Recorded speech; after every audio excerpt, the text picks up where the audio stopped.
Good morning. तर आज आहे रविवार आणि रविवारी कितीही उशिरा उठायचं म्हटलं तरीही आठवड्याची जी सवय लागलेली असते त्यानुसार आपण लवकरच उठतो. मग आज माझ्याकडे वेळ होता म्हणून म्हटलं की आयब्रो करायला शिकूया. मग ते माझं चालू आहे शिकायचं. मी करून बघितले.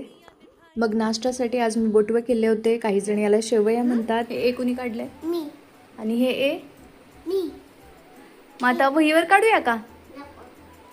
हे पण छान काढलेस. हे पण ध्रुव छान आता ए काढलेस. हे लेटर काढायला शिकलेला आहे. गावावरून आणलेली वांगी तशीच होती. मग म्हटलं या आज दुपारी सगळी वांगी संपवून टाकावीत.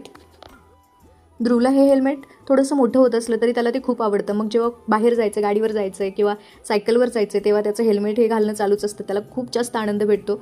आधी तर तो कानटोपी घालायचा हेल्मेट म्हणून, आणि जेव्हा हे हेल्मेट त्याला मिळालं तेव्हापासून तर तो खूपच खुश असतो.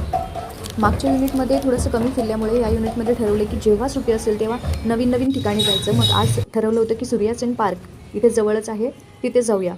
जाताना इस्कॉन टेम्पल दिसलं. मग म्हटलं की चला हे इथेच जाऊया. मग आतमध्ये गेल्यावर कळलं की हे 4 वाजता ओपन होणार आहे. इथली झाडं फुलं खूपच छान होती. हे लिचीचं झाड पहा, मी पहिल्यांदाच बघते. ही जाईची फुलं असावीत कारण इथे गेल्यावर वास खूप छान येत होता. मग म्हटलं बेंगॉल सफारीला जावं. तिथेही खूप जास्त गर्दी होती आणि तिथे गेल्यावर पाऊस पडायला लागला. मग आम्ही तिथे थोडा वेळ थांबलो.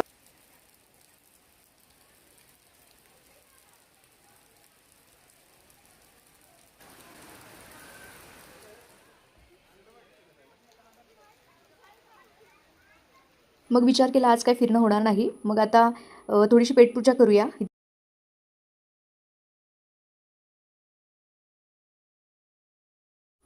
या हॉटेलच्या सुरुवातीचा भाग असा असला तरी आतमध्ये इतकं सुंदर हॉटेल आहे. छोट्या छोट्या हट्स आहेत आणि खूप सारी झाडं आहेत, फुलं आहेत.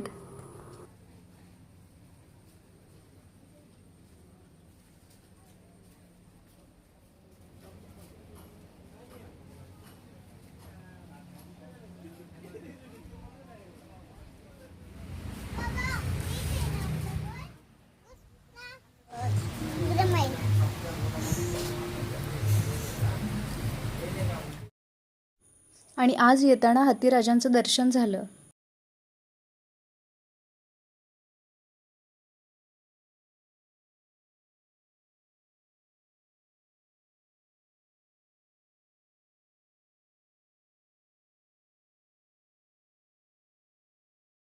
रात्री जेवण तर तयार केलं, पण भूक लागण्यासाठी म्हटलं शतपावली करूया. मग आम्ही रात्री निघालो.